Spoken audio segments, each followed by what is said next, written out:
Good morning, good afternoon, good evening, everybody. This is the International Academy for Clinical Hematology, broadcasting live from San Diego, from the 66th annual meeting of the American Society of Hematology, ASH 24.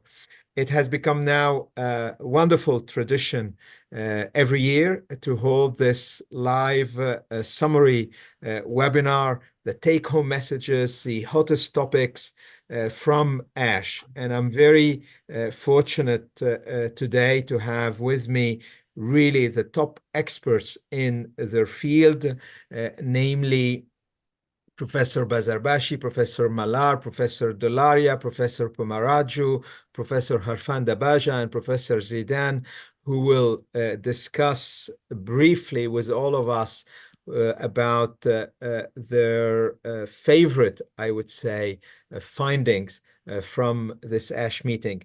And it has been, I can assure you guys, a very, very, very successful meeting. We just came out actually from the late breaking abstract session, which closed 2 minutes ago, and it is quite fascinating. And in order to allow everybody to be on time for their flights, because obviously the meeting is closing today, I would like to start by discussing the take-home messages from the transplant and GVHD field. And actually, despite all the fancy and new cellular therapies and new amazing drugs, there is still room for transplant. And actually, only 20 minutes ago, there was a presentation at the late breaking abstract about the long-term outcome 10 years after of allotransplant in children with sickle cell disease, showing that 10 years later, all of them are alive, no chronic GVHD, and a significant benefit in terms of outcome. So just a flavor of what has been ongoing. Yesterday, I had the privilege to run the educational session on the optimal choice of a donor for allotransplant. And believe it or not, the room was overcrowded. And at some point, they didn't allow more people to enter into the room. So clearly, Florent, what are the key take-home messages in your field? And of course, the colleagues are more than welcome to jump in and share their opinion. So thank you, Mohamad. So yes, it was also a great ASH meeting for transplantation with some novelty.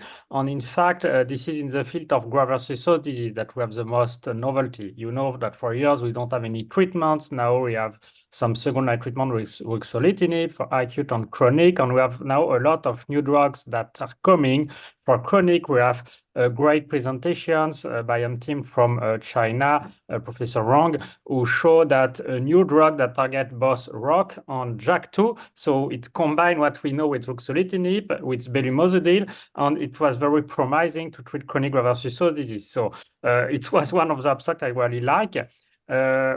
We also have a presentation. Just, Florent, sorry to interrupt, to set the stage for all those colleagues who may not be following closely.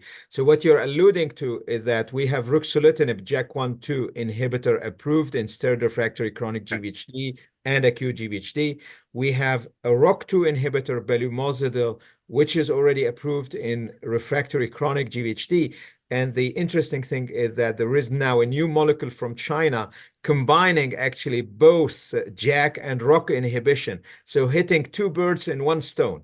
With one treatment, one single treatment, one single pills for the patients. Fabulous. Because people were thinking about to combine them, but in fact, we already have the drugs that have both of them together. So really need to rate what is going to give. We have also other novelty in the field of chronic graft-versus-host disease. So you know about axatilimab. It was the plenary session last year with Professor Wolf, published in New England Journal of Medicine. This is a very promising drug for treatment of chronic graft-versus-host disease. But the thing is that the patient need to be given every 2 weeks IV. So this is not very easy it may raise some issue.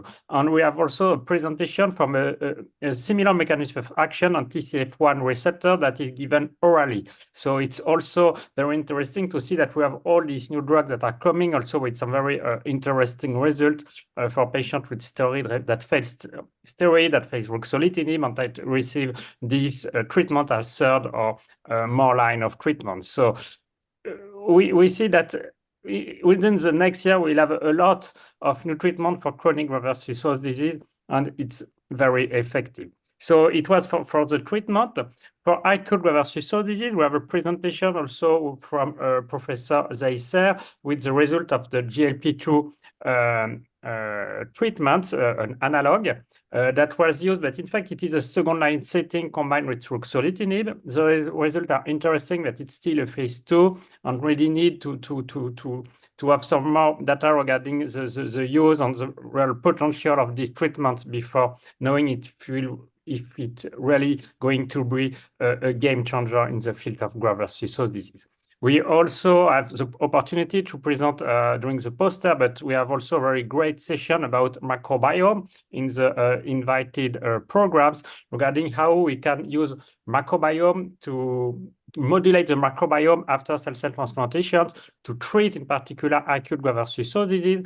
And we reported 154 patients that were treated with MARD13, that is a pool microbiota product with high diversity, so FMT product that is off the shelf. And in the first 154 patients that were treated, we have an overall response rate of almost 60%. But if we focus on patients that receive steroid first line, ruxolitinib second line, on MARD13, so the FMT product as third line of treatment, the response rate was above 60%, and the response was sustained. So now these drugs, and this is the novelty, is available in the US since the first patient have been treated through a compassionate use program at City of Hope last weeks. So I think it will bring a lot of interest for all people that want to use it, not only in Europe, but also in the US now. And we wait for the result of the phase 3 study for next year. So it was what I want to do regarding GVHD. So let me, Dr. Dholaria, Bhagi, you are also following closely the transplant field. Do you share the enthusiasm of Dr. Malard? And by the way, I would like to highlight to our audience that you can send questions and comments, and I will do my best if we have time to share them in case you would like to have more details. Bhagi, do you share the same selection by Florent? Yeah, no, I think all this abstract Dr. Malard presented were fantastic, and I'm looking forward to the long-term follow-up, the results of these studies.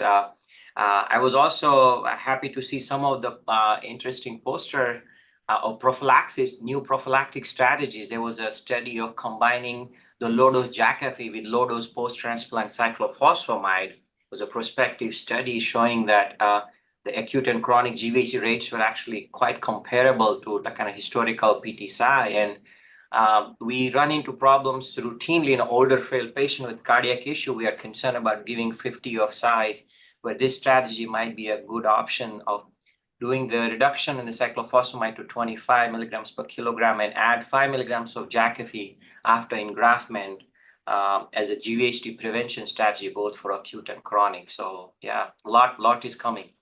Magnificent. Thank you, Bhagi. So Florent, yes. Yeah, so you have a good point, Bhagi, because I was going to jump to that. I start from the treatment on your prophylaxis. You have also two oral presentation yesterday regarding the JAK inhibitor, one with the itacitinib, the other with the ruxolitinib with low dose. That seems to be very effective to prevent acute graft-versus-host disease. Results were maybe a bit more disappointing for chronic. But still, it seems that ruxolitinib may be moved now to the prophylaxis as combinations, and also reduction of PT-Cy. Now more and more people are interested to reduce the PT-Cy. It seems to be as effective with less toxicity. So I think this is really where the field is moving for the prophylaxis. Wonderful. Thank you very much, Florent. Thank you, Bhagi. I think it was a very straightforward, and I believe the results of transplant continue to be very important. And of course, the number one indication For allo transplant these days, I would say more than 70% of cases are actually the Malard malignancies, namely AML, MDS, but also some MPNs, especially myelofibrosis.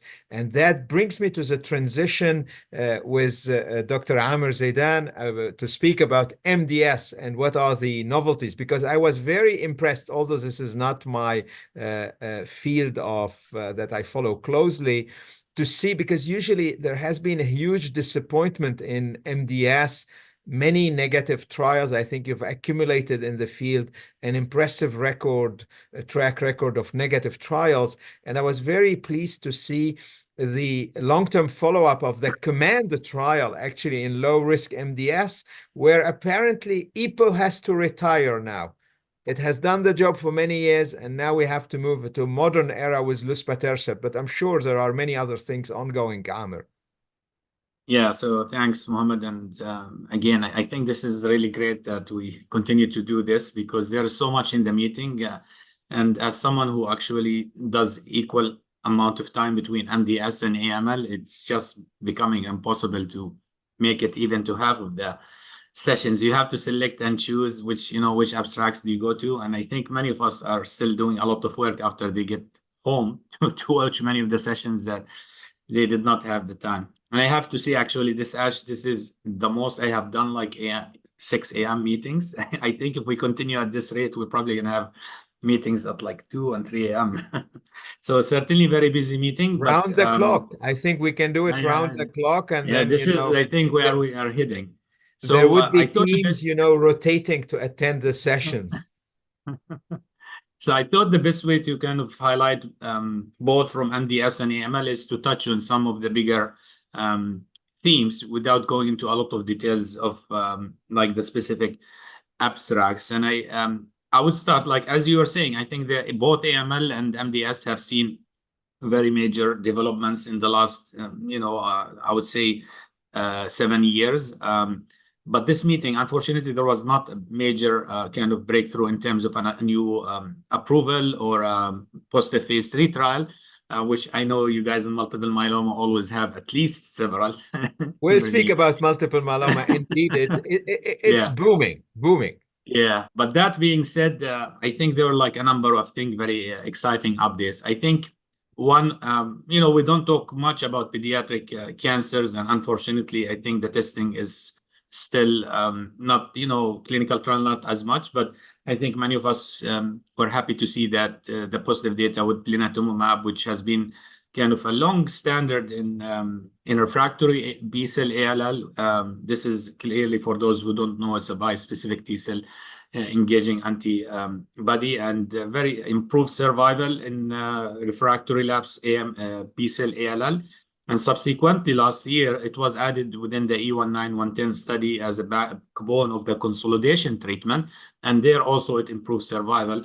And now we are seeing the same extension to pediatric data in children, where, as all of us know, most of the ALL cases occur in pediatrics. So I think that was very satisfying to see. And there was a publication in the New England Journal of Medicine at the same time of this study. Now, so moving you're to alluding, Amer, to this great randomized trial comparing chemo versus chemo plus blina. And because of the capacity of blina as a T-cell engager, a BiTE actually to induce deep MRD negativity, actually the outcome of these patients has been transformed, and likely many of them are cured, most of them are cured, which is quite fascinating, because probably the role of allotransplant is going to decrease dramatically and is already decreasing in acute lymphoblastic leukemia. And needless to say that in the Philadelphia positive one, actually we already know, thanks to work especially from MD Anderson colleagues, that you can just combine blina, eventually inotuzumab, and a TK inhibitor to cure these patients. So very, very, I would say, turning point in the history of ALL. Yeah, and I think this is actually a very good point, because while transplant has been going down in ALL, And despite all the new drugs that we are seeing in AML and MDS, actually my sense is the number of patients who are going to transplant in MDS and AML is actually going up.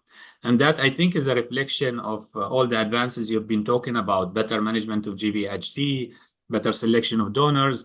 We are certainly transplanting patients routinely now in their mid-70s if they are otherwise looking good. And but I think some of the most important kind of data that came in AML, as I mentioned, there was no positive phase 3 trials, but there were a couple of, there was like one trial that many of us kind of were sad to see, which was a randomized phase 3 trial using an E-selectin inhibitor called abrolusilan.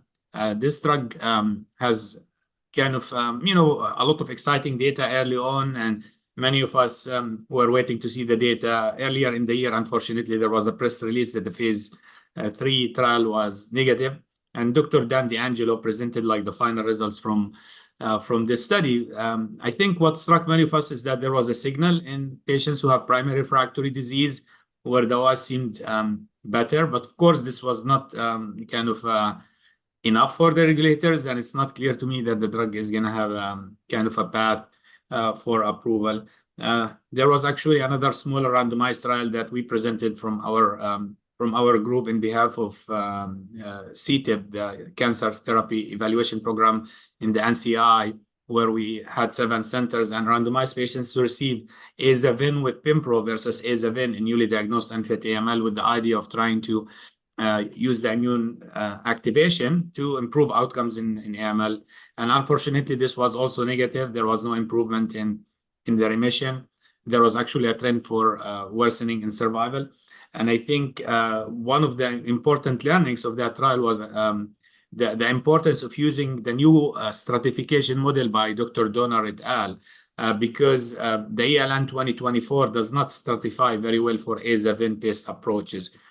So when we did that, we actually have shown that there is imbalance in the baseline risk in favor of the control arm, which probably affected the survival data.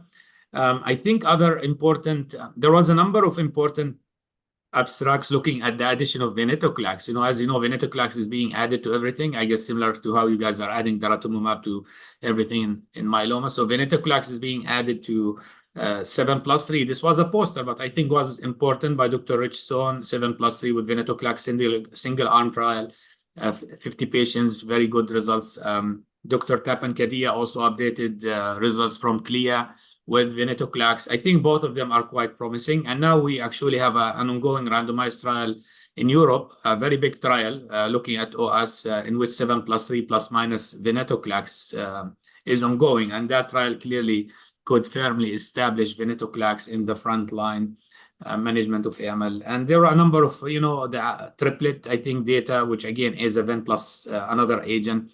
There was another update using azacitidine with an IDH inhibitor from Dr. DiNardo and the MD Anderson group, which also looked very promising. But I would conclude AML with clearly the most exciting group of drugs, which are the menin inhibitors. There was actually a whole dedicated session for menin inhibitors, and there are 4 of them.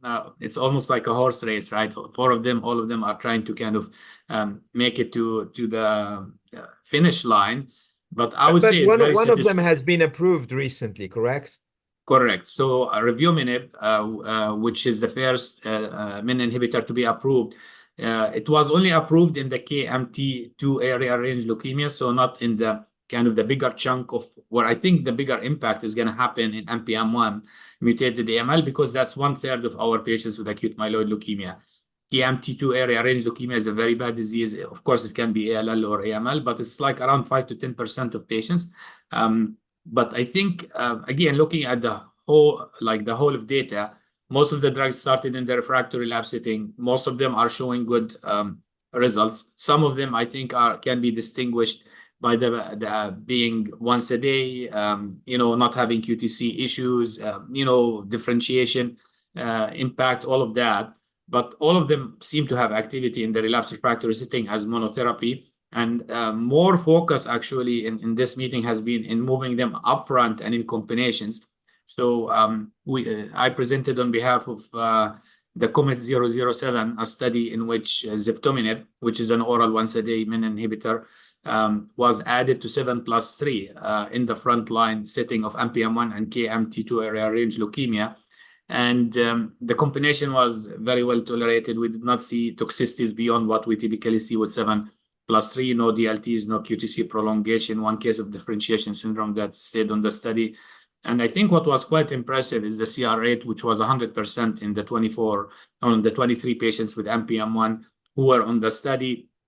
And the duration of follow-up is relatively small on the study, but clearly the durability of remissions and the overall survival will also attract a lot of attention. But I think overall, the data is very promising. And based on that, actually, the sponsor has announced a very large global randomized study that will be almost 2-in-1, 2 studies in one, in which 7+3 plus minus zifto and azacitidine plus minus zifto. So I think this is going to be, potentially, practice changing if these studies are positive. At the same time, there was an update from the drug you mentioned, revumenib, the phase 1 study. And there was actually an interesting study updated also by Dr. Gus Isa from MD Anderson, in which he's doing a triple oral regimen with oral decitabine, venetoclax, and revumenib. This is a single-arm study, a relatively small number of patients, but again, showing the feasibility of this combination with close monitoring of blood counts and, management of QTc, etc. And there are actually 2 other molecules that also had data in combination with azacitidine in the refractory setting, as well as in combination with 7+3, a drug from J&J. So I think overall the field is looking very good. These drugs, in my mind, are certainly going to make a huge impact in the next few years. And we're actually identifying additional subsets beyond the NPM1 and KMT2A rearranged leukemia that seem to benefit, like NUB214 or NUB98 rearranged leukemias. So my sense is up to 50% of AMLs might be in some way or another susceptible to menin inhibition.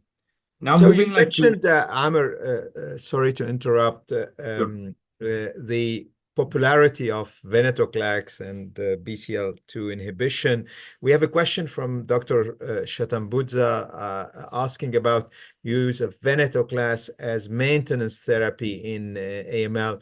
Are there any data you can glean from the ASH 2024 Congress? Yeah, so there are like small clinical results that are using like data, but mostly smaller setting. I would say the study that most of us are waiting for is called the Viality, which is led by Dr. Craddock in Europe. And I believe it's actually fully accrued at this point, where azacitidine was used as maintenance after transplant for patients who would, I believe, included also high-risk MDS, AML and high-risk MDS. And I think, again, this is something we can spend a lot of time discussing, but I do think we need some kind of positive phase 3 data in the post-transplant setting with venetoclax. The only currently approved maintenance options right now is the oral azacitidine after chemotherapy, not after transplant, after intensive chemo, and also the continuation with the FLT3 inhibitor quizartinib for patients who are FLT3. Outside of that, we don't currently have approved maintenance regimens, but clearly, again, the field, it's very satisfying to see all these trials. I want to cover, I don't know how much time you want me to do, but I cover a few things on MDS. Of course, please do. Yeah. So MDS, I would divide, I think, the main updates we have seen in the meeting into kind of 3 broad categories. One, on the higher risk MDS updates. And again, unfortunately, would not have like a major kind of practice changing update in high risk MDS.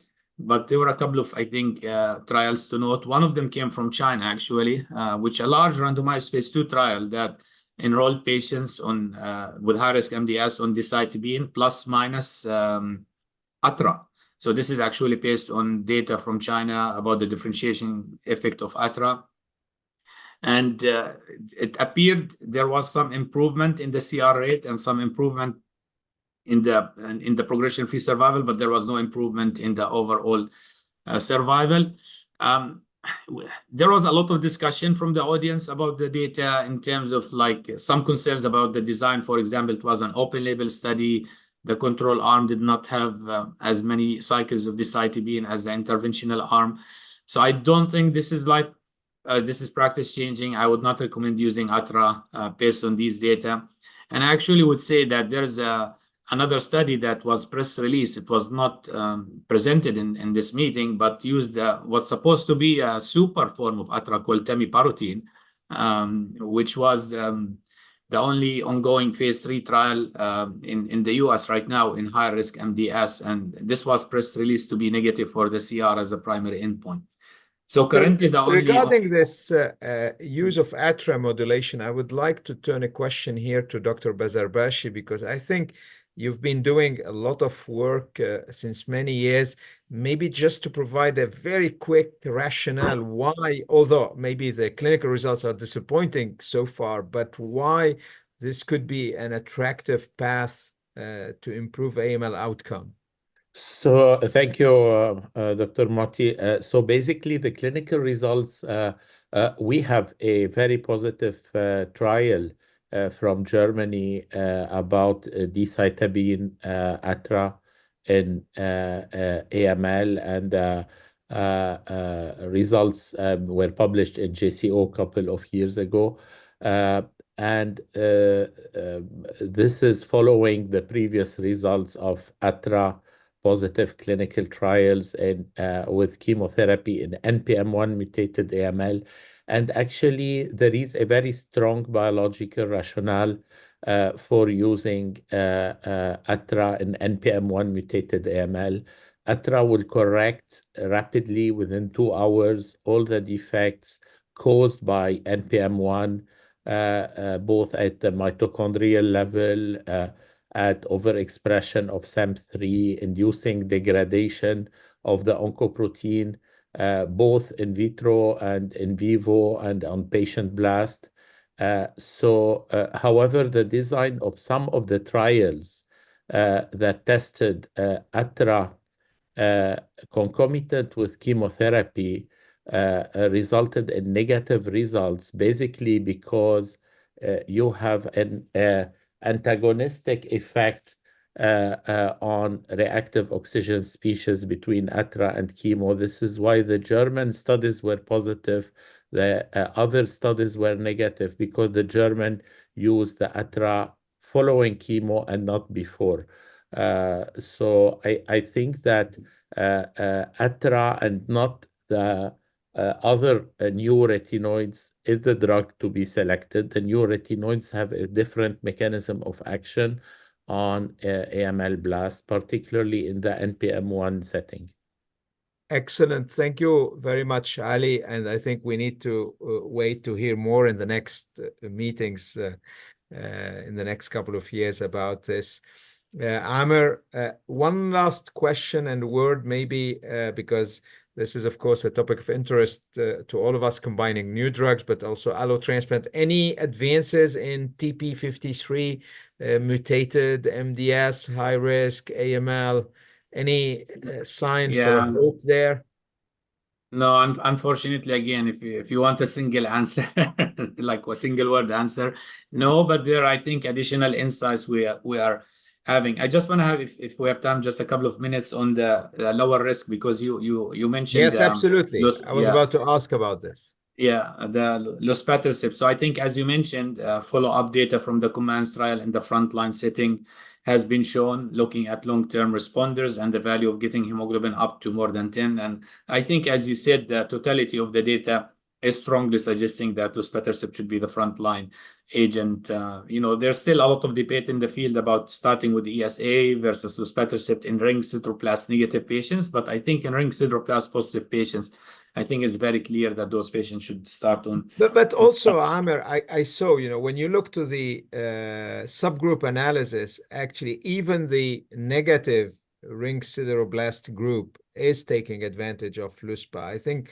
we have to be more radical, I believe, in. I agree with you. I think if you can get the drug, certainly I would start. But I think, again, there has been some push, I think, from the insurances, etc. But I always make the example of, when you look at a clinical trial, you never make a decision not to give someone a drug from a positive phase 3 trial based on a subgroup analysis. If, let's say there was difference in the benefit between men and women, you're not going to give, the drug to the group based on that. So I fully agree with you, but I think, again, depending on the resources of the country and the wide use of ESA, I think there has been a significant push against that. But certainly agree with you, it should be the frontline option.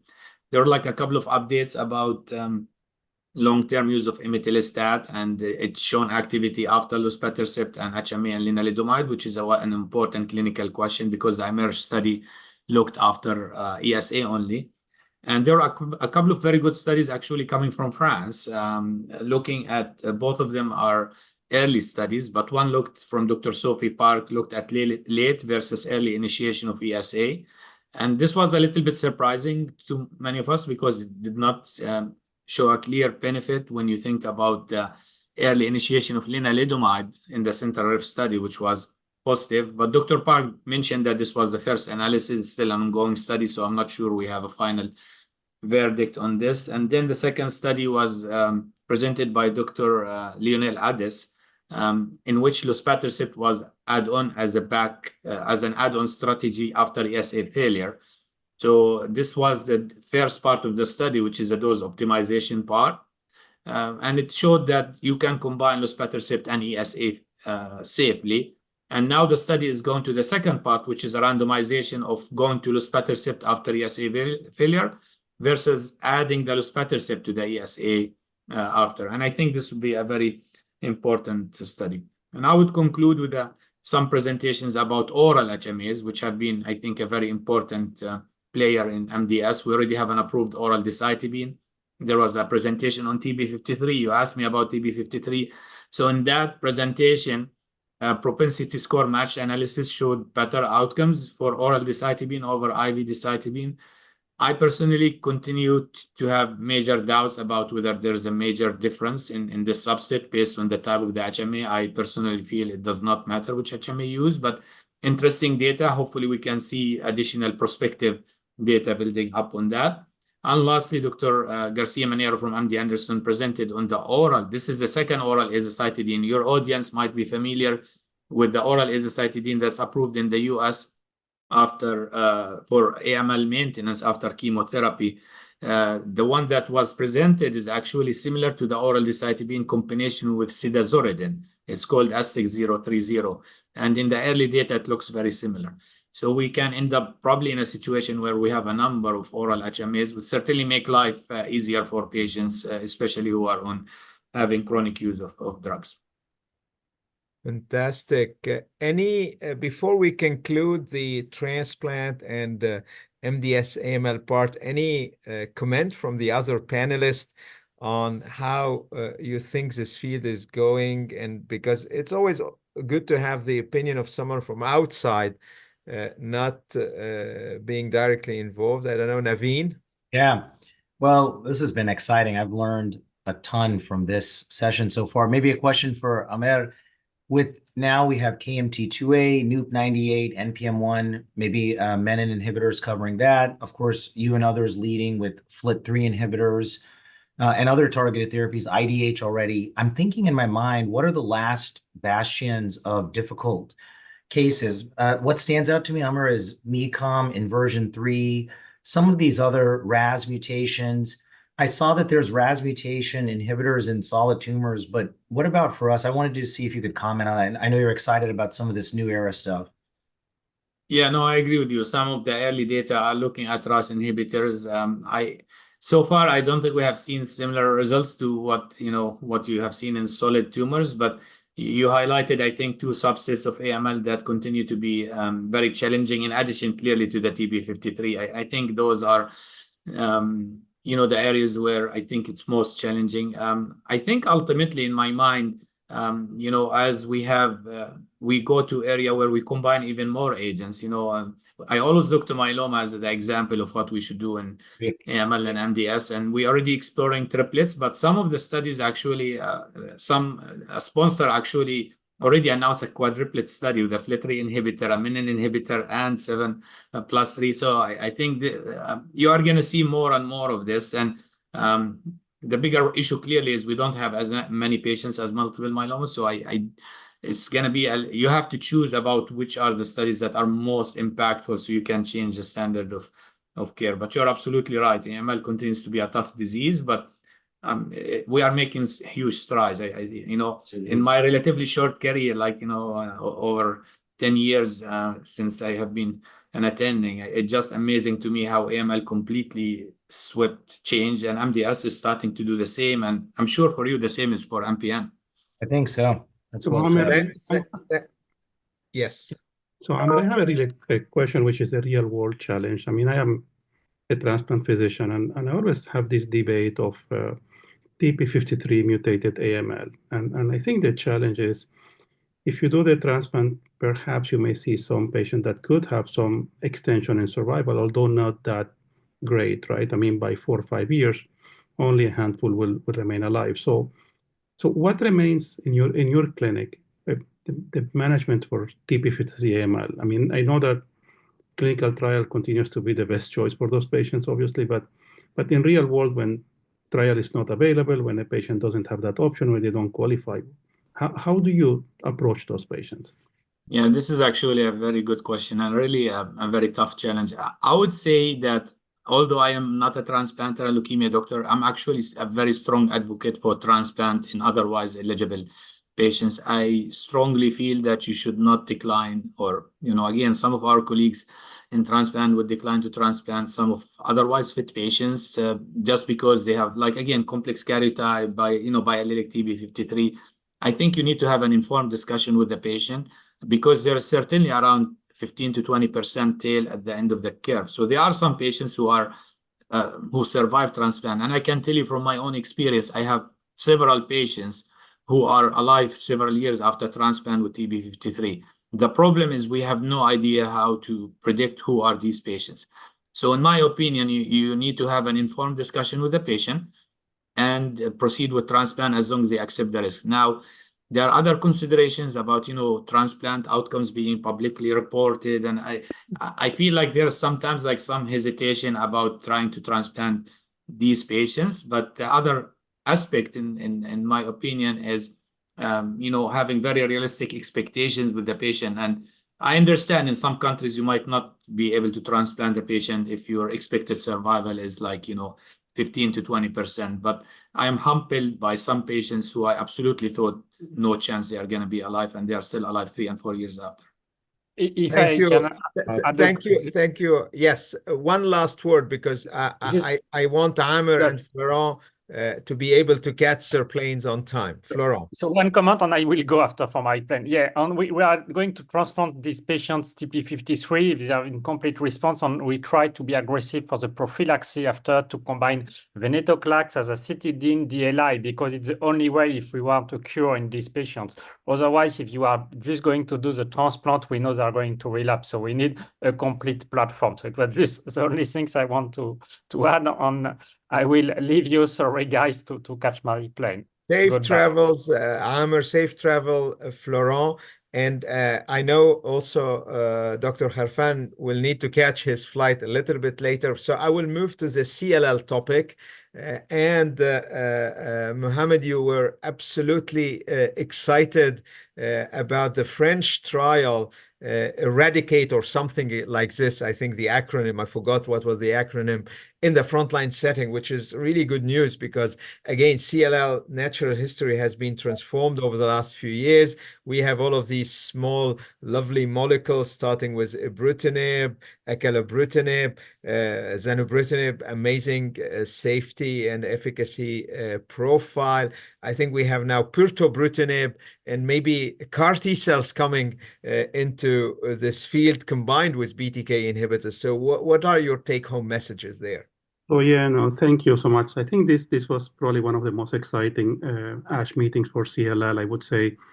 I think the study you mentioned, the ERADIC trial, is a French multicenter study, kind of consolidated the previous findings on other studies where venetoclax ibrutinib is superior to FCR.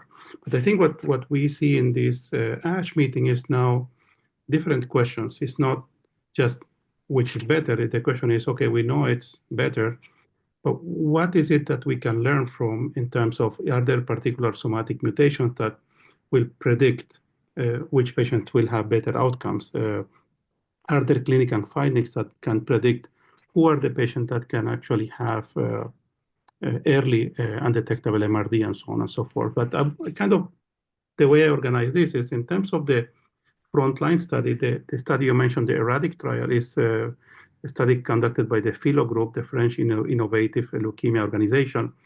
And it's actually 120 patients, one-to-one randomization, median age, a little bit younger for what patient with CLL would be. I think was in one arm was 59, other one was close to 61. A follow-up of around almost 4 years. And what they demonstrated is that the undetectable MRD in peripheral blood was superior for the group that had the venetoclax ibrutinib 83% versus around 67%. Progression-free survival 93% for venetoclax and 78% for the FCR. So no difference in survival, but again, follow-up is 42 months. So that's kind of a study that validates the other studies that have kind of evaluated that combination. The UK NCRI FLAIR study actually also reported, but this time they did a kind of subgroup analysis, and they look at the patient who had been randomized to the ibrutinib plus venetoclax arm. Those were 260 patients, 5 years of follow-up, and they actually asked the question, what can help us predict early MRD response? And they found that actually patients with unmutated immunoglobulin and those who have low risk of tumor lysis syndrome, less bulky disease, are the factors that can predict early MRD. And what they also find is that for those patients who actually discontinued ibrutinib venetoclax, 8% had to restart the drug due to MRD relapse. So it's kind of encouraging less than 10% restart rate. So that I think is a good data. And also they then compare some of the toxicities on the long-term follow-up. And it's clearly something we have suspected for many years. FCR is not a very friendly regimen in terms of long-term toxicity. So secondary MDS of around 12% compared to only 4.2% for the ibrutinib venetoclax arm. Solid tumors, squamous cell carcinoma, almost 15% for the FCR, 8% for the ibrutinib venetoclax arm. Now we know that skin cancer tends to be, patients with CLL tend to have predisposition, but certainly 15 to 8% more than, almost twice more for the FCR. And then obviously lung cancer in around 6% of the patients who were treated. So those are kind of the study. And then we have a very interesting study that is starting to include somatic mutations. Is studied by the HOVON group, the HOVON 141 Vision trial. And they basically asked a question here, patients, what could be the determinants of overall survival and progression-free survival in these patients who are treated with IV ibrutinib venetoclax?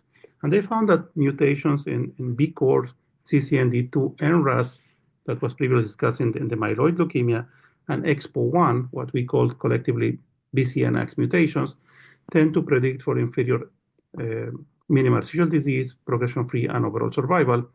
And so it's kind of interesting. And what they say, well, if patients have those mutations, even those who have undetectable MRD, probably it's advisable to continue the ibrutinib and not discontinue it, despite the MRD negativity or undetectable status. But those patients who have the mutations and still cannot get into an MRD negative, they should not only continue ibrutinib, but perhaps add other therapies on top of ibrutinib. So kind of interesting the way the field has evolved into trying to identify a priori those patients who may require more than certain therapies, who requires maintenance, who can discontinue early, and so on and so forth.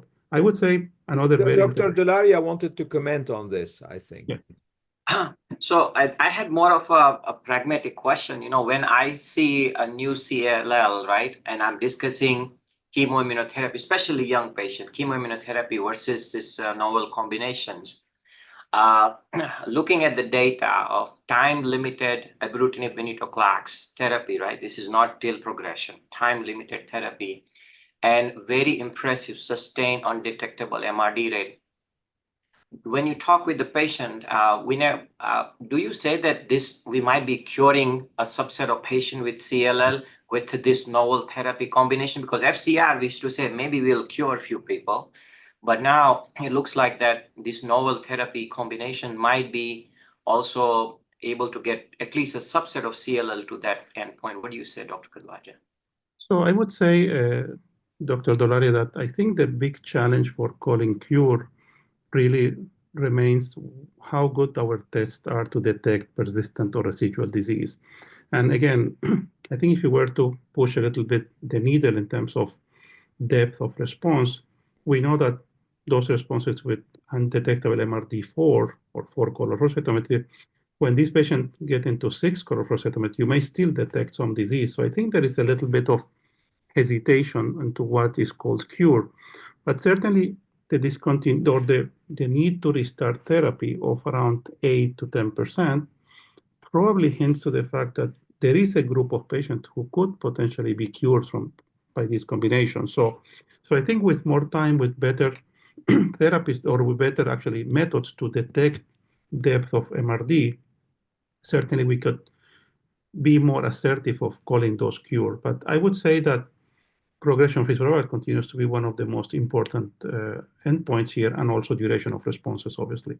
So I think that is a great question, obviously. And again, those treatments are not a one-size-fits-all, obviously. You may have someone who could be in their late 80s with more comorbidities, a frail score that may not be permissive for this patient to get more of these aggressive therapies, and you may need to customize those therapies. So it's a discussion between you and your patient, and trying to kind of see what is your goal of therapy for those cases. I would say that the logical sequence that we saw here is, if those therapies like pirtobrutinib had demonstrated good responses in the relapse refractory kind of end of the line stages of the disease, the group at MD Anderson, actually, they reported on 74 patients, Dr. Jain, and he kind of looked at impressive data with pirto, venetoclax, and obinutuzumab. And what he described at the end of 13 cycles, again, using MRD of 6, just to make that point, Dr. Dholaria, 81% undetectable MRD 6 in the bone marrow and 89% in the blood. But when you look into a less stringent MRD4, you can see that actually you get an impression that the responses are good, 96% in bone marrow, 100% in blood. When we go into the MRD6, it's only 80 to 89%. So that, I think, trying to understand or develop these more increasingly sensitive tests will certainly help us define what is a cure for this patient with CLL. I think the most impressive data I saw in the meeting is probably in the relapse refractory setting.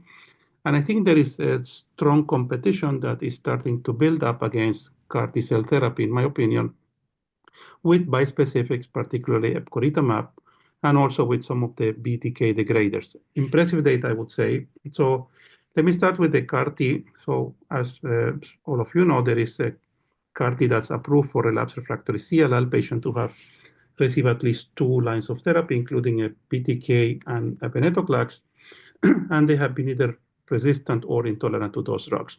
So there was an update on the Transcend CLL 004, which actually was the one who led to the approval of lisocabtagene maraleucel. The original report shows or reported an overall response rate of 44% and CR/CRI of 20%. And now they provide 5 months additional update. So now the updated follow-up is 23.5 months, continuing to show those durable responses and an extended median overall survival of around 43.2 months. So certainly you can see that these responses in CLL, although you may argue that overall response rate of 44% compares a little bit less favorable when we look at data in follicular lymphoma or in large B-cell lymphoma, but certainly impressive that those are continued to be maintained. Now, the logical question, and this was based on studies that have come from UPenn, from the Fred Hutch, into combining ibrutinib with CAR T-cell therapy. And the idea here is that you can improve the T-cell function or the CAR T function by adding ibrutinib to that. So Transcend CLL 004 had actually a cohort of ibrutinib plus lisocabtagene maraleucel. 56 patient, the dose of ibrutinib was 420. This patient had median of 5 lines of therapy. And you can see that the overall response rate, 86%, just to give you some reference, on the monotherapy with only Lysocell was 44%, now is 86%. CR and CRI, 45% previously without the ibrutinib was around 22%. So you can see that the combination certainly is a proof of principle here, and I think that the principle is proven here that this therapy actually adds to the efficacy of CAR T-cell. In MRD, again, they reported MRD4 undetectable, 86% in blood, 84% in the marrow. But when they look at the patients who were in complete remission, was 96% in both bone marrow and peripheral blood. So you can see that probably that looks certainly more effective than just a Lysocell, and I think that this is important to follow this finding. Now, in my opinion, and one of the impressive also findings of this ASH meeting was the bispecifics in CLL relapse refractory setting, and this particular case is CD20 bispecific epcoritamab, and they actually have reported the results of the expansion of that EPCOR CLL1 and also an optimization cohort. So expansion to better assess efficacy and optimization to try to see if there could be interventions that actually could decrease toxicity in those patients. CLL patients tend to be advanced age and tend to have actually more frailty and higher comorbidities. So what they did in the optimization is actually incorporating dexamethasone as a tool to try to decrease the incidence of cytokine release syndrome, for instance. So in the expansion cohort, primary endpoint was overall response rate. 67% of the patients achieved an overall response rate. 39% of them achieved a CR, and these are patients who were heavily pretreated. So certainly impressive data. Median time to response 2 months. Median time to CR around 5.6 or 6 months, around that ballpark.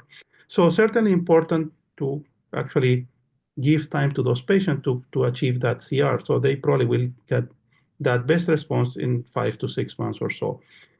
Then they look into patients who have p53 mutation, and they found that the overall response rate was around 61% with a CR rate of 33%. So comparable to the cohort that did not have the TP53. So telling that this certainly is an important and effective treatment, even in the poor risk CLL.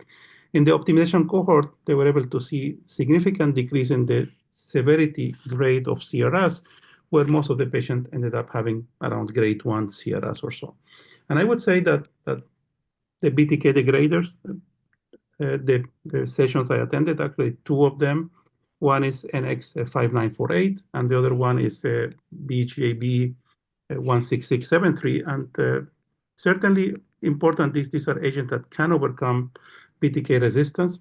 In the previous one, the NX-5948, median age 67, 40% of the patients had TP53 mutation, 98% had failed either a covalent or a non-covalent, any type of BTK inhibition, 4 prior lines of therapy, and you can see a response rate being reported of 75.5%. Most of them were PR, but certainly this is a population that is heavily pretreated. I would say that the findings of the BJB 16673, or known as the Cadence 101 study, again, comparable in terms of age, median age of 70, 50% of them having complex karyotype, 4 prior lines of therapy, overall response rate of around 93.8%. The PR rate was around 87, almost 88%, so only 6% were actually complete remission. So very impressive, and I would say that in the relapse refractory setting, probably the field is going to become more competitive for the CAR-T with certainly the availability of BTK degraders and also the availability of epcoritamab, which we acknowledge that they are not yet approved in this particular setting, but certainly the data looks very, very promising. So this is really fascinating, Mohamed. In less than 10 years, we moved from FCR to ibrutinib, then second generation acalabrutinib, zanubrutinib. We have the non-covalent pirtobrutinib, CAR T cells jumping in. now BTK degraders. It's quite amazing. That allows me to have the transition with the cellular therapy field, which also has been expanding. And I think, Dr. Dholaria, you have a great selection for us, because I have seen CAR T cell constructs all over the place. In every room you walk, you enter, you see something new about a different antigen, dual targeting. So what's your take-home message here? I think the take-home message, and I actually second Dr. Kharfan Dabaja, is that the traditional approved autologous CAR T cell therapy, both in ALL, non-Hodgkin's lymphoma, and multiple myeloma, continue to show durable remissions and no new safety signals. So we have like follow-up of Zumas and Cartitudes and ide-cel. There were several real-world analyses done and showing that these therapies are game changer. These are approved therapy. And as you mentioned, there is a whole host of phase 1-2 studies which were presented at this ASH, showing both novel CAR construct using the multiple antigen targeting with 19 and 20 CAR combination, or 22. There were several CAR T which completely novel targets which were presented. So I want to divide my group of abstract selection into 3 based on the disease categories, just to kind of keep our heads straight. But starting with multiple myeloma, I think we saw some of the pivotal studies presented with Imagine-1 with anito-cel and relapsed refractory multiple myeloma. So for the audience, this is again an autologous BCMA targeting CAR T cell therapy with a novel binder compared to ide-cel and cilta-cel, but it's attached to again a BCMA antigen. And this study was a phase 2 trial, which showed that impressive overall response rate of 95% with 62% CR or better. And majority of the patient, the responders were MRD negative. And these responses appear to be durable. I would say the responses are in line with what we have seen with cilta-cel. But what was impressive about this particular CAR T product is the safety of it. So the overall incidence of CRS and neurotoxic was minimal, and there were no significant cases of movement disorder or Parkinson-like disease, which we always counsel our patient when we offering them the cilta-cel. And I have few patients who declines to receive cilta-cel because of that particular toxicity. So this product is now has been acquired by the Gilead Kite, and this is going to be further developed in a phase 3 fashion. And that study is already open. The other second myeloma CAR, which I was very happy to see the ongoing response, was ide-cel, which is a BMS GPRC5D CAR T cell therapy in relapsed refractory multiple myeloma, presented by my dear colleague Susan Ball from UAB. And that was presented yesterday, almost around like 5 p.m. end of the day, in a huge room. Yeah, it was amazing. The data speaks to itself again.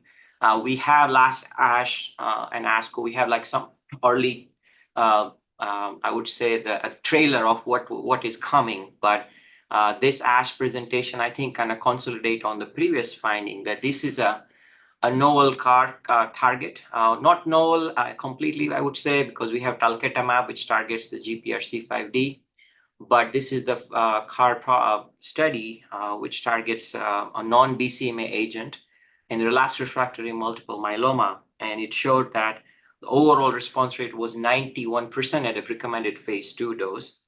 And what I was particularly happy to see was that the responses were no different whether the patient had prior BCMA therapies or not, which is we always like to see, because as the BCMA targeted agent kind of moves earlier in lines of therapy for multiple myeloma, there were studies in newly diagnosed myeloma using different bispecific. So when these patients fail BCMA agents, we have this huge unmet need of how to salvage this patient. And now hopefully we'll have this CAR T approved in the future, which can provide a one-time infusion and durable remission. So the progression-free survival was around 18 months, which I think is in my opinion, is a significant in this heavily pretreated patient population. And I was also happy to see that there were no new safety signal with a longer follow-up. As we see in with the talquetamab, with the skin and nail toxicity and significant weight loss. There were a few cases of skin and nail toxicity, but they were largely grade 1 or grade 2, and the CRS and neurotoxicity rates were also quite manageable. So I think these two were, I would say, my top 2 myeloma abstract in the cellular therapy field. Switching gears a little bit on lymphoma, again, we already had FDA-approved CAR-Ts for many years now.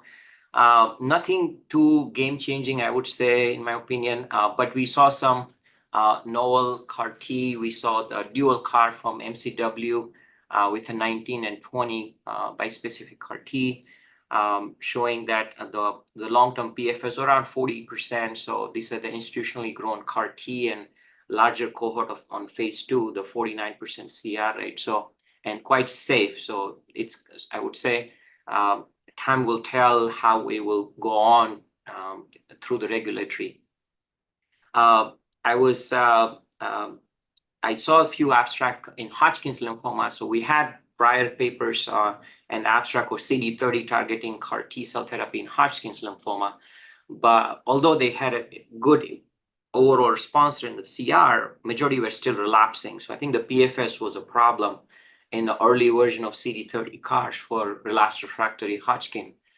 So there was an abstract presented from a colleague from UNC where they had a kind of CD30 CAR construct, but on top of that, they had CXCR4 expression with the hope that this CAR T will be able to better migrate to the tumor microenvironment, which is quite suppressive in Hodgkin's lymphoma.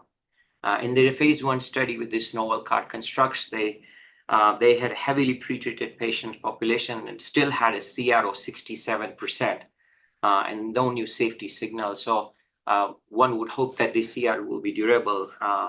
So the other study I was kind of happy to see was there was from University Hospital, there was a phase 1 data on ultra fast CAR production. So basically they produced the CAR without expansion. So less than 24 hours, you have a ready to go bag of CAR T for your patient. So it's a freshly infused product, of course, done at the institutional level. Small study, 10 patient, but overall response rate of 80%. Again, this is an autologous CD19 targeted CAR using Prodigy device, but I would say it's kind of paves the way of all this institutional-based CAR T program, which pioneered by many European centers and in South America, showing that you can actually make the CAR at your center and freshly infuse it, and hugely reducing the time to treatment as well as a lot of regulatory burden and manufacturing delays. In ALL, we had some CAR T real-world data from our consortium with the Brexucell. I think that one of the key abstract we showed was in relapsed refractory adult ALL who received Brexucell across multiple US centers. The question always comes who to allograft after they are in CR or not, right? So Brexucell we know works well, but the relapses are common. And this analysis, we found that if you are MRD negative by 10 to the minus 6 clonoSEQ assay on day 28, your outcome didn't matter whether you got an allograft or not. Again, it's a subgroup analysis of retrospective because decision of transplant or not transplant was up to the individual treating physician, but kind of highlights that early MRD eradication after Brexucell might help us select a patient who you can just observe. Again, this is still a bold statement, but we have patients who had allo before Brexucell and then they get Brexucell, and we always come up with this question: do we do a second allo or not? And I think this is an data. So does this mean that we have solved the question or the problem of whether we need consolidation to all patients after CAR T cell in ALL, or we have now a sort of a biomarker which can drive the decision? Yeah, I think I would go with the second comment. It is one of the factor. I certainly think there's, again, when it comes to ALL, the long-term duration of remission is the key here. That getting into remission is not a problem in most ALL patients, as we know with the novel therapies, But these late relapses, which you see 2, 3, sometimes 5 years out, are the problem. And that's what the LO is trying to address. Still in my practice, with kind of molecularly high-risk patients, IKZF1, like a PH-like, young patient, extramedullary disease, I still tend to offer them allo, even if they are MRD negative after Brexucell. But there is definitely, even among a consortium, there was a lot of heterogeneity among the center to center, or even from the physician to physician, how they approach this question. So I think our pediatric colleagues are way ahead in this field because they have routinely incorporated use of MRD as well as kind of recovery of B-cell aplasia as a marker of whether to allograft a patient who had Kymriah for pediatric ALL or not. But in adult ALL after Brexucell, I think we're still more to come. Now with this new FDA approval of obe-cel, which is another autologous CD19 CAR T, the field may shift a little bit because of the improved safety of that CAR T and quite impressive in vivo persistence compared to the Brexucell. So there have been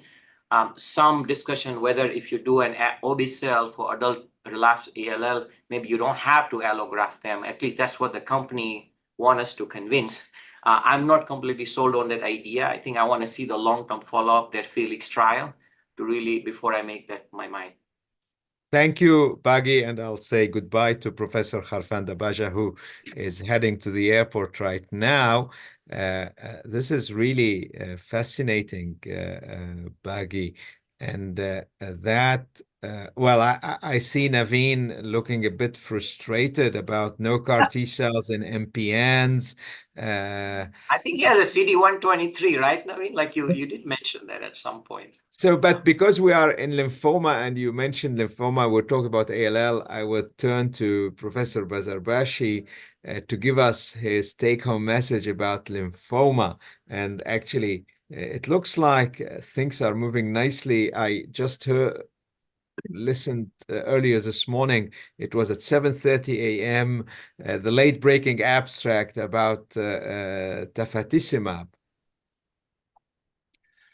Thank you, Mohammed. Yes, things are moving very fast in lymphoma. And actually, there were three very important studies for chemotherapy-free strategy in follicular lymphoma. So one of them is the one that you mentioned, which was part of the late-breaking abstract this morning, about tafasitamab, which I remind you is a humanized anti-CD19 antibody combined with lenalidomide and rituximab, so a chemotherapy-free strategy. So this is a phase 3 study of tafa, lenalidomide rituximab versus lenalidomide rituximab in relapsed follicular lymphoma. And this was a large study, by the way, around 550 patients included and randomized. And the results were really impressive. So first, in terms of safety, there was no additional safety issue, and you don't have to decrease more the dose of lenalidomide when you add tafa. And after a median follow-up of 14 months, so you have a significantly lower rate of progression, relapse, or death with a median PFS of 22 months versus 14. And the benefit was confirmed by an IRC median PFS not reached versus 16 months. And the PFS was consistent in all pre-specified subgroup, including what we call the POD 24, those who progress within 2 years from frontline treatment, as well as those refractory to prior anti-CD20 monoclonal antibody. And there was a trend for already for a overall survival benefit. So really these results were quite impressive. another similar design, So but this time. can I conclude no more conventional chemo in follicular lymphoma? I think so. We're moving there. I wouldn't say today no more conventional chemo, but I think we're moving there. Let me confirm with the second study, epcoritamab with R2. So this is a 2-year follow-up from arm 2 of the EPCOR 2 trial, relapse refractory follicular lymphoma. And again, a fixed duration a treatment with epcoritamab and Revlimid, rituximab, the R2 regimen. You have CR rate of 87%, a 2-year duration of CR 75%, and 2-year PFS 70%. And this is significantly better than the R2, which is 58%, and MRD negativity 88% in evaluable patient. So I think this also is quite impressive for a chemo-free strategy. So these 2 studies were in relapsed follicular lymphoma, and we have also single agent mosunetuzumab, which is a bispecific antibody, anti-CD20, anti-CD3, in frontline treatment of newly diagnosed follicular lymphoma. And we have a response rate of around 100%. And actually, the fixed duration is 8 cycles for those who achieve CR and 17 cycle for those who achieve partial remission. And the estimated 1-year PFS is 88%, which is quite impressive with a chemo-free strategy. So with bispecific antibodies and lenalidomide and rituximab and tafa, so anti-CD20, anti-CD19 bispecific and lenalidomide, basically whether in frontline or in relapse setting in follicular lymphoma, you have a no more chemotherapy. So of course we need approval before moving to frontline, but already this is very good news. Then moving to one study in aggressive lymphoma, diffuse large B-cell lymphoma, which is the randomized phase 2 investigator-led trial of, so this is an Australian study of glofitamab R-CHOP or glofitamab polatuzumab R-CHP in younger patient with high burden, high risk large B-cell lymphoma. So double hit, IPI more than 3 or more. And here also the results were quite impressive. The best overall response rate was 100%, complete metabolic response 92%, and the PFS at 1 year is 88%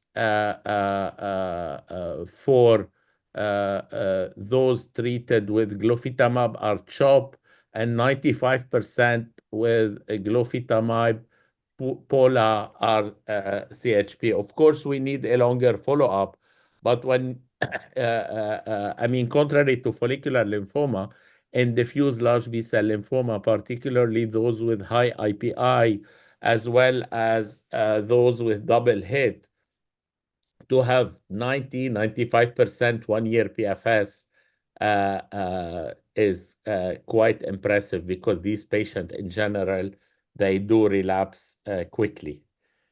Baggy, you wanted to comment on this? Yeah, I was, again, Professor Bazarbachi, thank you for bringing this to our attention, to our audience here. The bispecific antibody are certainly going to give a run to all the CAR-Ts, and I see that already happening on front line. In second line, we have the data from StarGlow, as you know, showing an impressive long-term PFS in GlowFit GEMOX versus our GEMOX in second line and beyond. So it is definitely an exciting time to treat the lymphoma. As you know, the problem with CAR-T, as you know, is that there is an upfront selection bias, especially in DLBCL. The patient with bulky disease who shows up in emergency room with hypercalcemia and AKI, none of them gonna get CAR-T, right? Even though the frontline Zuma studies are currently ongoing for high-risk DLBCL, I don't really think those studies will really enroll the patients which are going on this bispecific chemoimmunotherapy trial.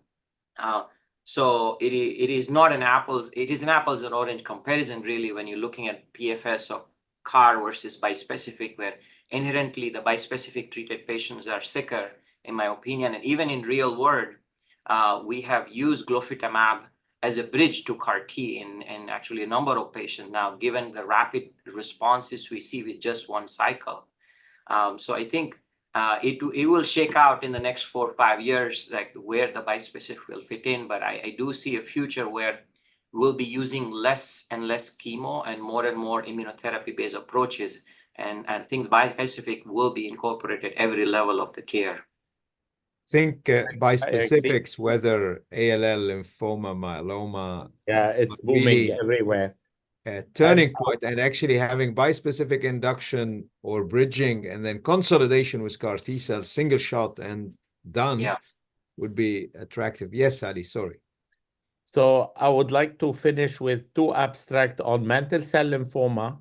So the first one is a late-breaking abstract from this morning about the US study testing randomizing autotransplant versus no transplant in MRD negative patient after induction.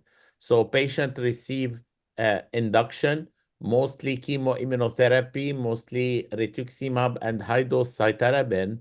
Then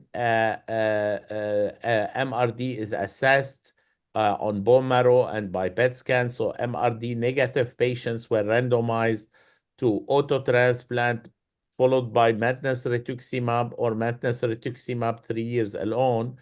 And very few patients received ibrutinib in this study. And the MRD positive patients went to autotransplant, and basically there was no benefit from autotransplant in the MRD negative setting, but a clear benefit in the MRD positive setting with conversion to MRD negativity post-transplant, and those who converted did extremely well, even better. And the second abstract challenging autotransplant in mantle cell lymphoma is the follow-up, the 4.5-year follow-up from the European Triangle randomized study. Just a reminder, after chemoimmunotherapy, so R-CHOP, RDHAP alternating, patients are randomized to maintenance rituximab or autotransplant or to maintenance ibrutinib or autotransplant followed by ibrutinib. And actually, both ibrutinib arm alone or combined with autotransplant were superior to autotransplant alone. And on the other hand, after 4 years of median follow-up, or a little bit more than 4 years, 54 months, I think, of median follow-up, there was no superiority of autotransplant plus ibrutinib over ibrutinib alone. So maybe we need a longer follow-up to see the curve separating like in multiple myeloma. But so far we can say that at least that ibrutinib should be considered part of frontline treatment of mantle cell lymphoma, particularly maintenance ibrutinib, together with rituximab. And the second claim that we can say is there may be no benefit from autotransplant if you use ibrutinib in frontline. So these are the 6 abstracts that I selected for this morning. No, thank you very much, Ali. I think it is fascinating to see auto being overcome, I would say, in mantle cell, the bispecifics occupying the whole landscape. And obviously, this could be only good news. So with all this, Naveen, it seems to me that the MPN field, maybe, I'm going to be provocative. Is it lagging behind, or are you That's a great frustrated? question. Yeah, I'm hearing all these updates, Professor Mohty, and now I'm thinking a little bit more about our field. I think I do have 3 areas to report on to the audience that we learned new this ASH. One is preclinical work in CALR. That was the hot, exciting topic in the MPN. So long been dominated by JAK2, the most common recurrent somatic mutation, 50 to 60% of MF and ET, and almost 100% of PV. But in 2013, when Jyoti Nangalia and others elucidated CALR, we now have the first ever clinical targeted therapies. That's right. So mutant CALR directed bispecific agents for the first time. I'm proud to tell all of you. Monoclonal antibodies, those have both entered the clinic in phase 1. And what was exciting at ASH is Alex Rompatos and colleagues from UK showed the very first ever preclinical work for a CAR T against CALR. This marks the first time our MPN field has joined immunotherapy in terms of bispecifics and CAR T. The preclinical work was simply exciting. It was buzzing, but it's preclinical. So it's in the animal and the before human studies. And so we hope to bring these CAR Ts for CALR in the coming 1 to 2 years. The second development, Professor Mohty, beyond JAK2 is in the clinic. We had some exciting abstracts I want to share with the team. The 2 leading phase 3 compounds randomized are selinexor, believe it or not, a drug you guys all know well for myeloma. With the experience learned, nausea, vomiting, et cetera, the dose is much lower, so 40 or 60 milligrams PO, just 1 dose weekly. So that's frontline selinexor and ruxolitinib. Phase 3 randomized against ruxolitinib alone, that's ongoing. And then second one is MDM2 inhibitor plus ruxolitinib, that is navtemadlin. Very exciting data in the relapse setting, and now that's moving into the frontline setting called the Poesis phase 3 trial. That's in light of the 2 previous phase 3s. I presented the navitoclax last year, Dr. Rajit Rampal, the pelabresib. Both of those did not meet the symptom secondary endpoint, and so we need new compounds.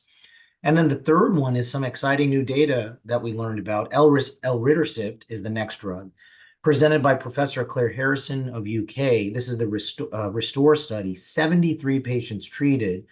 Elritercept is a TGF-beta superfamily, so it works in the same way that perhaps luspatercept and others to improve the anemia.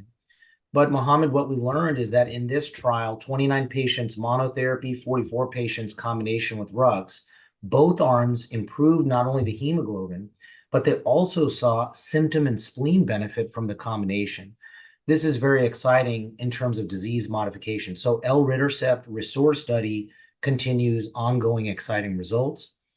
Another study was by John Mascarenhas in New York, who showed the Improve MF study, which is imetelstat plus ruxolitinib. You guys just mentioned imetelstat as an approved agent in low-risk MDS, the telomerase inhibitor.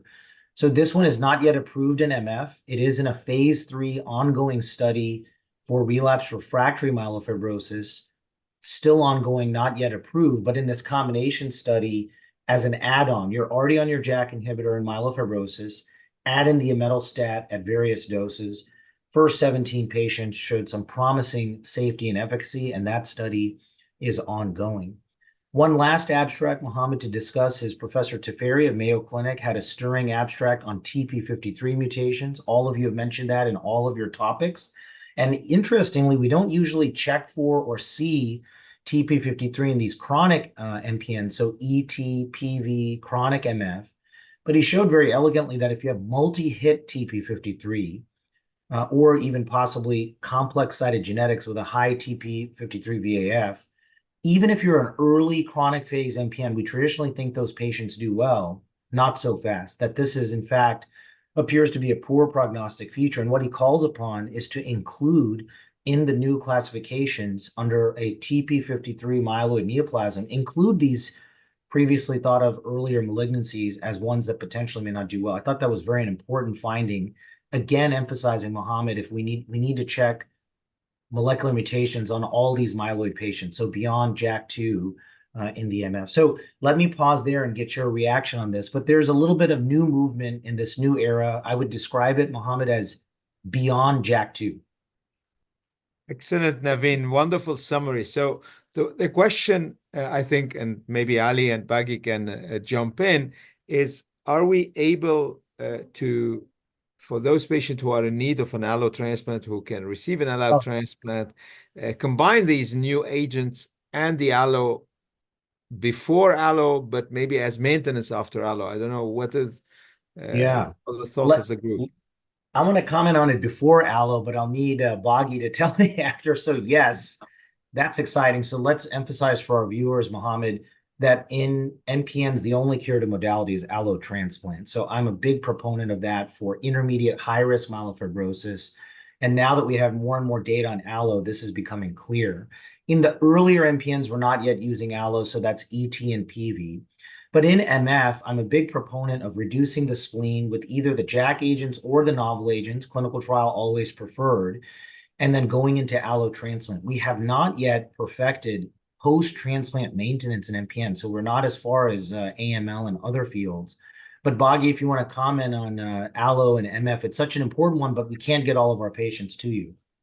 Yeah, no, I think I completely agree with you, Dr. Pemmaraju, and MF allos are one of the hardest to do, as you know. Right. It's like doing an amyloid auto transplant. They have everything can go wrong, usually goes wrong with transplant because of the prolonged time it takes to engraft and the underlying comorbidities they come with a big spleen issue. So we actually did a study, it's a phase 2 study of doing a JAK inhibitors for 1 year with the Jakafi in a post-allo setting, showing that the goal of that study was actually to impact on the graft versus host disease, nothing to do with MPN. But there were two studies, one which was AML-MDS, and the other study was the Jakafi for 1 year after in a myelofibrosis patient. And they were all investigator-initiated study from Dana-Farber, which we were part of.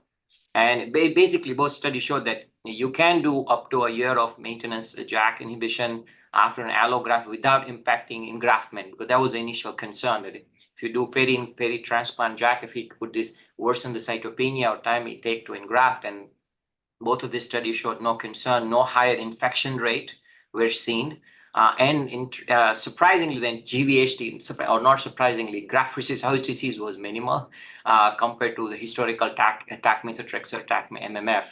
And that's based on those results. Now we actually are about to open Progress 4 trial, which will be allo transplant in reduced intensity PBST transplant, PT-Cy, TAC MMF versus Jakafi, tacrolimus. And of course, it will enroll all the patients. But in my practice, I have seen, and I would love to hear your opinion on this, and of course, Dr. Bazarbachi too, MF patient with mixed chimerism and like a persistent low-level JAK positivity. I have been doing HMA maintenance, and I have seen actually some reasonable responses where patients actually are able to convert to full chimerism and eradicate their JAK MRD. And again, this is just a personal experience, but I'm not sure if either of you have been doing it or have experience with that. We're doing the same, actually. So HMA maintenance, and sometimes we add escalating dose of donor lymphocyte infusion. And we have seen patients converting from mixed chimerism to full donor chimerism. But I would say the field of post-transplant maintenance in MPN is so far much less developed than in AML, for example, or Philadelphia positive ALL. Wonderful, guys. So I cannot leave you without giving you the update about what's ongoing in myeloma, because we left the best until the end. So in myeloma, actually, things are flourishing, and in every meeting we have new things. A few good things, not related to any drug. Dr. Rahul Banerjee presented that some good news for the patient and for our nurses. We don't need any more urine evaluation in multiple myeloma. It's not needed. So I think this is great. Another interesting information is about maybe the use of soluble BCMA to monitor the non-secreting multiple myeloma. So another very important piece of information. When it comes to smoldering multiple myeloma, I think the breaking news of ASH was the Aquila trial led by Dr. Rajkumar, Dr. Dimopoulos, and colleagues, published in the New England Journal of Medicine yesterday, and showing for the first time that using daratumumab single agent compared to active control, active surveillance, is going to translate towards PFS, but also overall survival benefit. Obviously, we can always argue about the design, the perfect or imperfect design, and there's no perfect design of a trial, especially in the challenging smoldering multiple myeloma space. But I personally would congratulate, commend, and praise the investigators, the patient, everybody who participated to bring this trial and to get these results, because now the bar is very high, and we have a new control arm in smoldering multiple myeloma, namely daratumumab. And I think that is a great move forward to trying to eradicate multiple myeloma early in the course of the disease. And this is likely where we're going to cure more and more patients. And I can assure you, we will debate this extensively in the next few weeks and months. When it comes to the relapse setting, we had the overall survival update of the DREAM7 trial, belantamab, bortezomib, dexamethasone versus daratumumab, bortezomib, dexamethasone. First head-to-head comparison, an anti-CD38 versus an anti-BCMA, and the winner is an anti-BCMA. Again, it has been published. We will see this update. We can always argue about the design of the trial, inclusion criteria, exclusion criteria.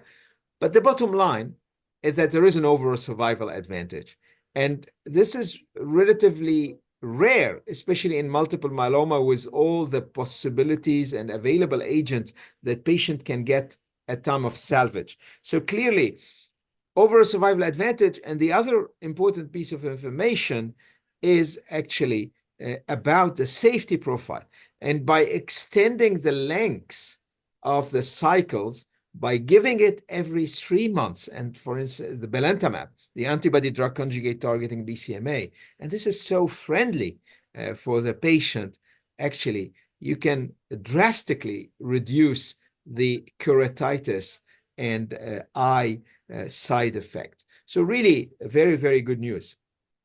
I think Dr. Dholaria mentioned, and I share the same excitement about this new construct against BCMA, namely anito-cel, and he summarized it nicely, including positive results in extramedullary disease, which has been always the bottleneck of multiple myeloma.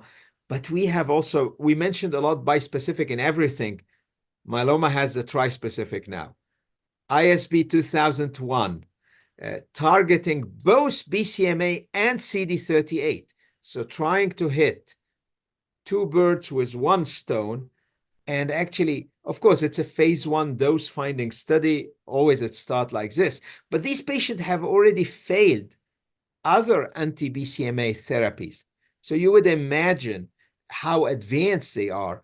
And today, with a trispecific, it looks like we can do maybe 15 to 20% better response than a bispecific, although the population is more advanced, and the safety profile is excellent. Nothing worse than what you could achieve with a bispecific antibody.